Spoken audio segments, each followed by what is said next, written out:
Chen stood barely 5 feet tall in her combat boots.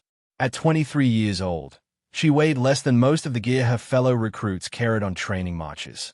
Her quiet demeanor and slight build made most people underestimate her at first glance, a mistake that had followed her through every phase of life, and now into Fort Benning on a blistering August morning in Georgia. Drill Instructor Staff Sergeant Marcus Riley's voice cut through the humid air like a blade as 40 fresh recruits locked into position under the unforgiving sun. Emma was one of only 2 women in the platoon, a fact that hadn't escaped notice during their first month of basic training. The whispers, the doubtful looks, the hushed comments, she'd grown accustomed to all of it. The men surrounding her represented every corner of America.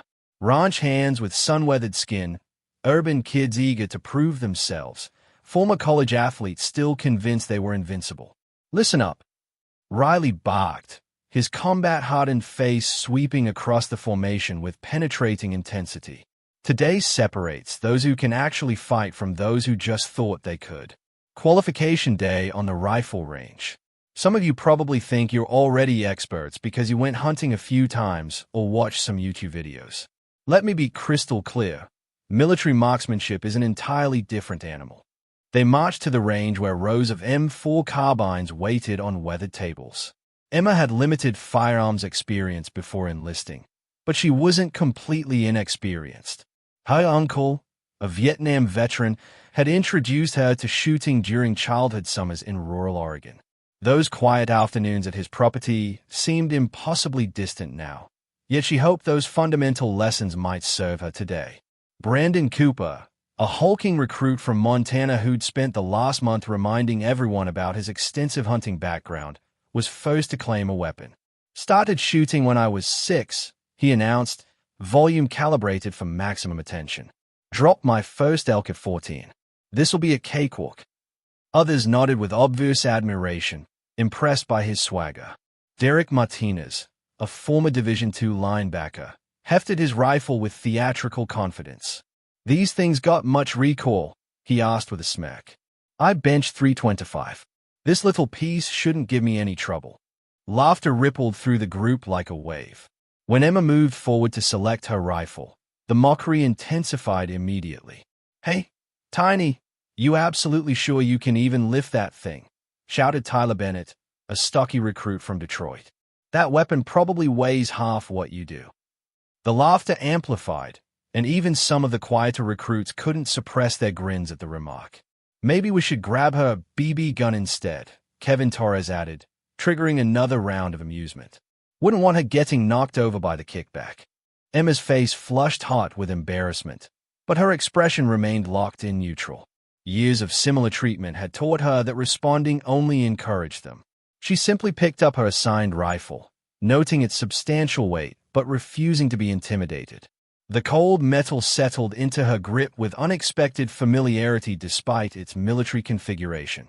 Staff Sergeant Riley demonstrated proper form, stance, grip, breathing rhythm. "Marksmanship has nothing to do with physical size or brute strength," he stated flatly. "It demands concentration, self-control, and absolute discipline. The finest shooters I've encountered weren't always the obvious selections. Sometimes those who stay quiet surprise you most." As he spoke, Emma found herself recalling her uncle's guidance from years past. "Shooting isn't about dominating the weapon," he told her one evening on his porch. "It's about achieving harmony with it, understanding its character, and allowing everything else to dissipate. You, the target, and the rifle, all linked through one instant of complete stillness." The initial qualification round involved stationary targets positioned 100 yards downrange. Brandon stepped up confidently, made exaggerated adjustments to his posture, and sent 5 rounds toward the target. 2 struck the outer scoring rings. 2 missed the target face entirely. 1 barely clipped the edge. His confidence visibly deflated, though he tried maintaining his earlier bravado. "Just getting a feel for it," he muttered, though conviction had drained from his voice. Derek's performance mirrored Brandon's. Adequate hits but nothing remotely impressive. Tyler managed to land all 5 shots somewhere on target, though they scattered randomly without any real grouping pattern. One recruit after another took their turn, each producing competent yet unremarkable results. The jokes and commentary continued, now mixed with visible concentration and occasional frustrated curses. When Emma's name was called, the comments erupted with renewed enthusiasm. "Bet she doesn't hit anything," someone whispered loudly enough for her to hear.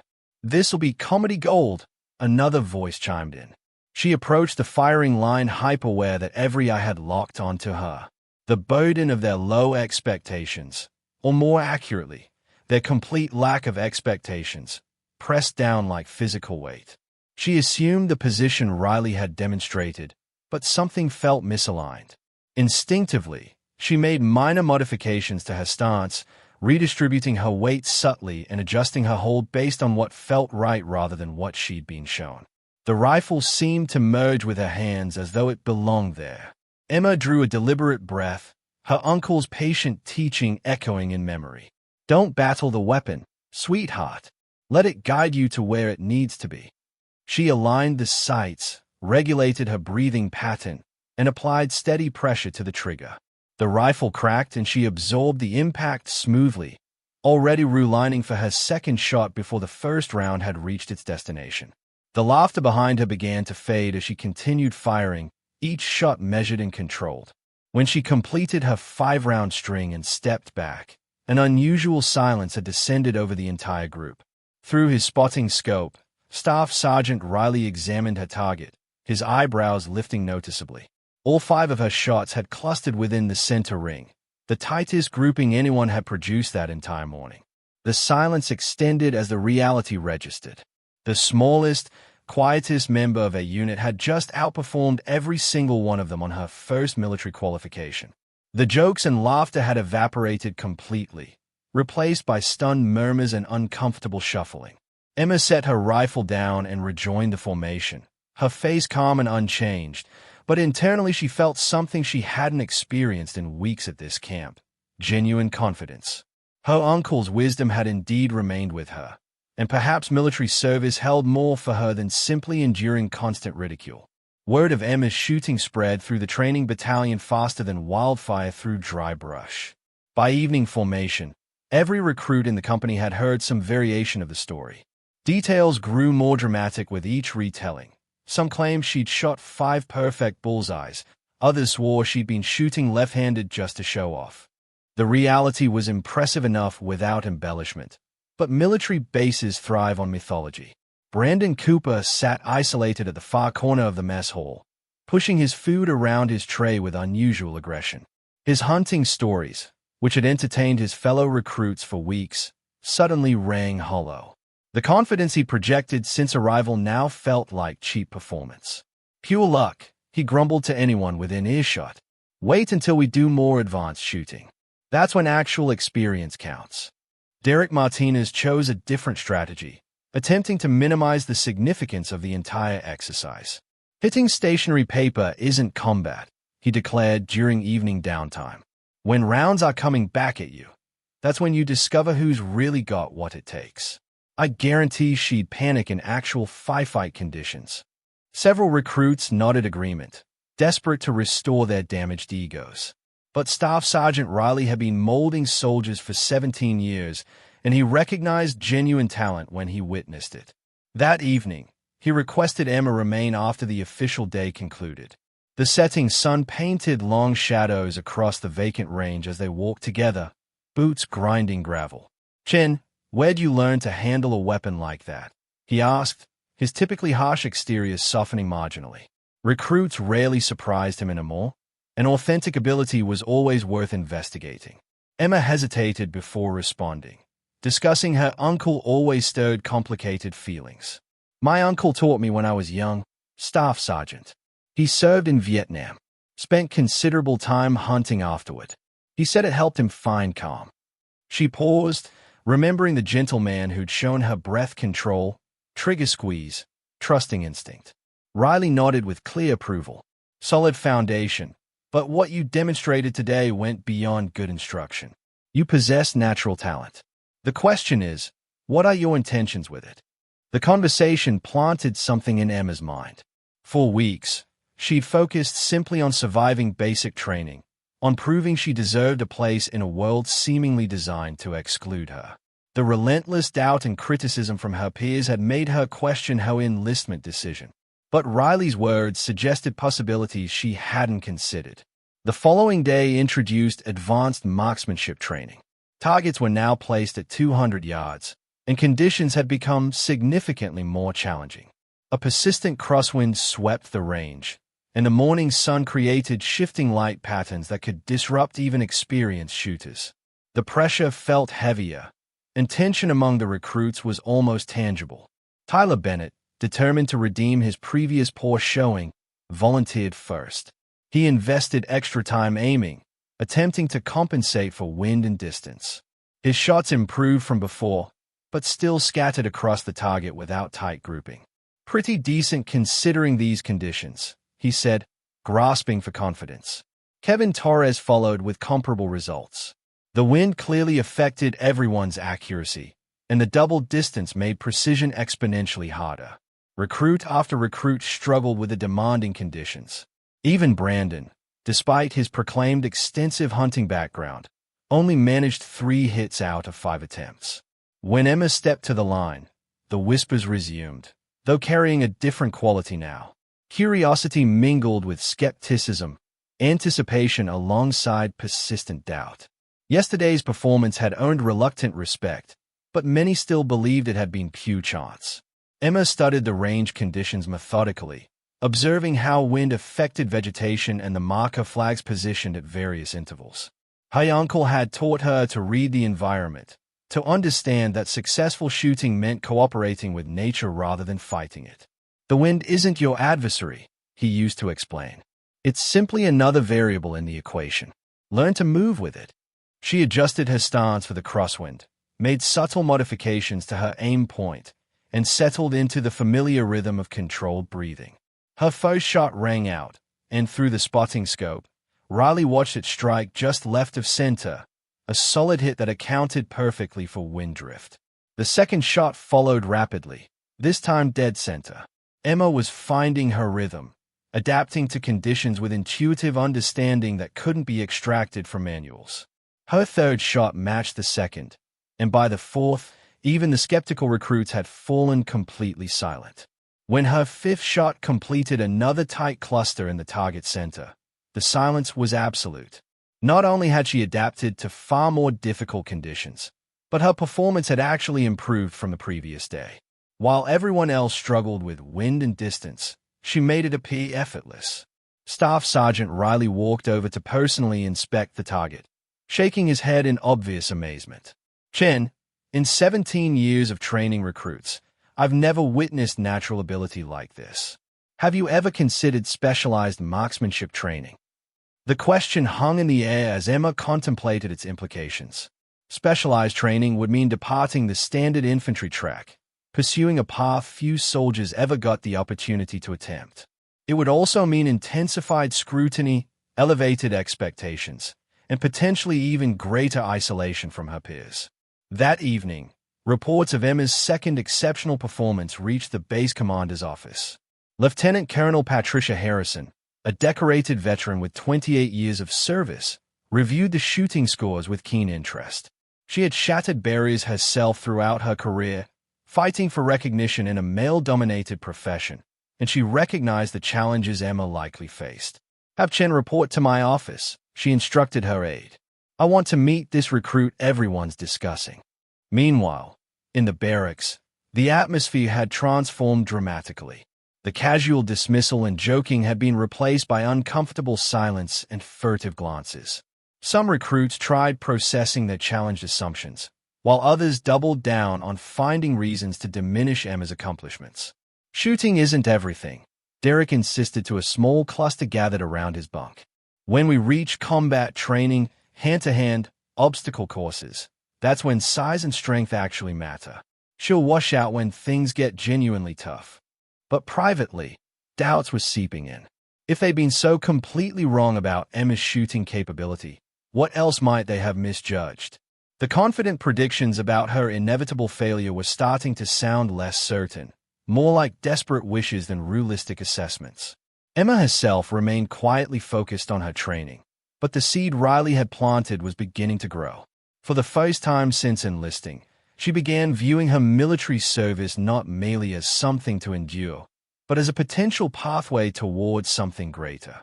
The laughter and mockery that had defined her initial weeks were receding, replaced by grudging respect that felt like the beginning of genuine acceptance. As she cleaned her rifle that night, following the meticulous process her uncle had taught her years ago, Emma allowed herself to imagine possibilities beyond simply completing basic training. Perhaps there was a place for someone like her in the military after all. Not despite her differences, but because of them. Lieutenant Colonel Patricia Harrison's office displayed 3 decades of military achievement. The walls showcased commendations from multiple deployments, photographs with high-ranking officials, and memorabilia from operations worldwide. When Emma entered and snapped to attention, she felt simultaneously intimidated and inspired by the evidence of what a woman could accomplish in uniform. At ease, Chen, Colonel Harrison said, gesturing toward a chair opposite her desk. I've been examining your marksmanship scores. Quite remarkable for someone lacking formal training. Her tone remained professional yet not unfriendly, and Emma detected genuine curiosity in her gaze. Emma sat carefully, maintaining rigid posture despite her nervousness. Thank you. I received some informal instruction from my uncle during childhood. The colonel leaned back, studying Emma with a practiced assessment of someone who'd evaluated countless soldiers throughout her career. Staff Sergeant Riley informs me you're natural. He doesn't impress easily, so that carries weight. Have you given thought to specialized training? The question Emma had been pondering since Riley first raised it suddenly became immediate and real. I'm not entirely sure I understand all the options. Colonel Harrison smiled slightly. Several advanced programs exist for exceptional marksmen, scout sniper training, designated marksman courses, competitive shooting teams. Each requires different skills and offers different opportunities. But first, we need to evaluate how you perform under more demanding conditions. She retrieved a thick folder and opened it to reveal training schedules and course descriptions. I'm arranging for you to participate in advanced exercises over the next 2 months. You'll train alongside soldiers specifically selected for marksmanship programs. Consider it an extended evaluation. Emma felt excitement and apprehension mixing together. Will I continue training with my current unit? You'll maintain your regular schedule, but add additional sessions with the advanced marksmanship group. I won't mislead you, Chen. It will be demanding. You'll work longer days, face more challenging scenarios, and train with soldiers possessing significantly more experience than your current peers. The following morning, Emma reported to a different section of base for her first advanced session. The group was small, only 7 soldiers, all male and all several years her senior. They observed her arrival with barely concealed skepticism. Unlike the raw recruits she trained with daily, these men had completed basic training and were working towards specialized military occupations. Staff Sergeant Robert Chen, a compact man with weathered features and alert eyes, led the group. He'd served 3 tours as a designated marksman and carried himself with the confidence of someone who'd proven his abilities in combat. So you're the recruit everyone's talking about, he said to Emma. We'll determine if the stories match reality. The first exercise differed completely from anything Emma had experienced. Instead of shooting from comfortable prone position at stationary targets, she was required to engage multiple targets from various positions while navigating obstacles. The scenario simulated actual combat conditions, time pressure and physical stress adding layers of complexity. In real situations, you don't get to leisurely set up perfect shots, Chen explained while demonstrating the course. You might be shooting around cover from awkward angles or while moving between positions. Comfort zone shooting is merely the foundation. Tommy Rodriguez, an experienced soldier from Emma's home state of Oregon, attempted the course first. He moved through obstacles with practiced efficiency, engaging targets from behind barriers, around corners, and from elevated positions. His shots were accurate and quick, hitting 8 of 10 targets within the time limit. Michael Chong, a quiet soldier from California who'd already completed sniper school, performed even better, hitting 9 targets while maintaining fluid movement through the course. His technique was flawless, making the complex movements appear effortless.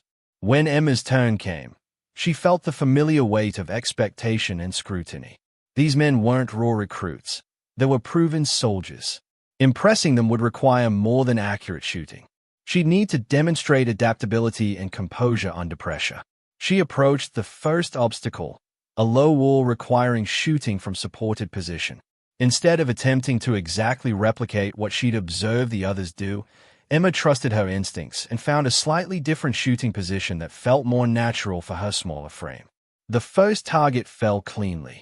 Moving to the next position required crawling under a barrier, then engaging targets from an awkward angle.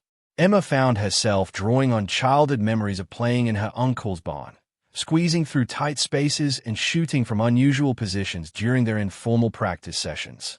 The course demanded constant movement and rapid target acquisition. Emma's smaller size, previously viewed as disadvantage, actually helped her navigate some obstacles more efficiently than the larger soldiers. She moved fluidly from position to position, her shots coming in steady rhythm. When she completed the course, hitting 9 of 10 targets within the time limit, the advanced group's attitude shifted noticeably. This wasn't chance or beginner's luck. Emma had demonstrated genuine skill under challenging conditions. Not bad, Chen admitted, though his tone suggested he was more impressed than he wanted to show. Your movement was solid, and you adapted well to different shooting positions. There's definite potential here. Over the following days, advanced training intensified. Emma learned to shoot in low-light conditions, to engage moving targets, and to make accurate shots at distances up to 500 yards. Each exercise pushed her abilities in new directions, yet she continued surprising both herself and her instructors. The breakthrough came during a night shooting exercise using night vision equipment and engaging targets illuminated only by brief flashes. Emma had to adapt to completely different visual conditions. Many experienced soldiers struggled with night shooting, finding the equipment disorienting and reduced visibility challenging. But Emma's ability to focus intensely and trust her instincts served her well in darkness. She found that the quieter environment actually enhanced her concentration, eliminating visual distractions and allowing her to rely more heavily on technique and muscle memory. When scores were tallied, Emma had outperformed half the experienced soldiers in the group, including some who'd completed advanced training courses. The achievement was especially remarkable considering she'd been using night vision equipment for the first time. That evening, Staff Sergeant Chen approached her privately. "Chen, I've been doing this for 9 years, and I've seen a lot of soldiers come through advanced training. You've got something special. Your technique still needs refinement, and you need more experience with different weapon systems, but your natural ability is exceptional." He paused, seeming to carefully weigh his words. "There's a selection process upcoming for Scout Sniper School in 3 months. It's the most demanding marksmanship program the military offers. Most candidates are infantry soldiers with years of experience, but occasionally they accept exceptional candidates with less time in service." Emma felt her pulse quicken. Scout Sniper training represented the pinnacle of military marksmanship, a program so selective that many qualified soldiers never received the opportunity to attend. "I'd be willing to recommend you for consideration," Chen continued. "But I want you to understand what you'd be entering. The program has a 70% failure rate. The academic work is brutal. The physical requirements are extreme. The mental pressure is intense. And as the only woman ever to attempt the program, you'd face additional challenges that wouldn't affect other candidates." Emma thought about how far she'd traveled in just weeks, from being the target of constant jokes to training with experienced soldiers and considering elite military programs. The path ahead would be difficult, but for the first time since enlisting, she felt genuinely excited about her military future. "What would I need to do to prepare, Sergeant?" she asked, her voice steady despite the magnitude of the opportunity before her. Chen smiled for the first time since she'd met him. "Now that's the right question. Let's discuss what the next 3 months will look like."